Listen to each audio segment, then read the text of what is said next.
दिल की दुनिया में तेरी चाहत का नूर रहता है।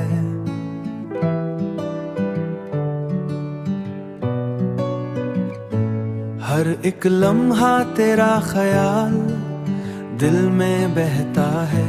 जब भी देखूं तुझे दिल मुस्कुरा उठता है।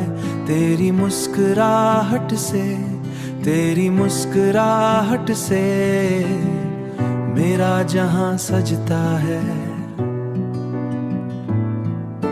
चांदनी रात में जब चांद फलक पर आता है, मेरी आंखों में तेरा चेहरा झलक जाए।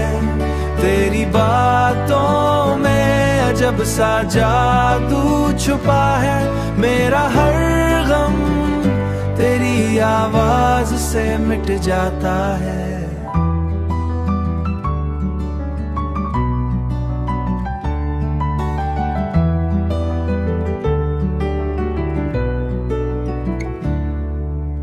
वक्त गुजरता है मगर प्यार कम नहीं होता।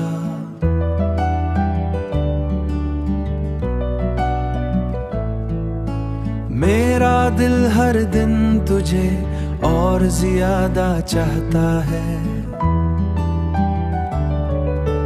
जब हुआ तेरे नगर से मरे शहर आती है, उसकी खुशबू में तेरा लमस सा लगता है।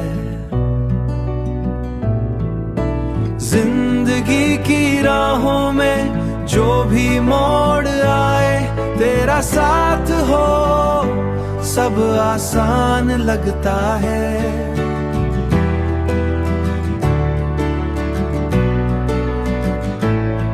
कभी आंखों में तेरे ख्वाब सजे रहते हैं, कभी आंखों में तेरे ख्वाब सजे धड़कते हैं। कभी दिल में तेरे वादे धड़कते हैं। मैंने जाना कि मोहब्बत एक खुशी सा लगता है, जिसमें हर दुपैंताल सुआ मोहब्बत भरगमा तेरी नजर क्या। हर एक मिसरा में तेरे प्यार रंग अटर नटरो।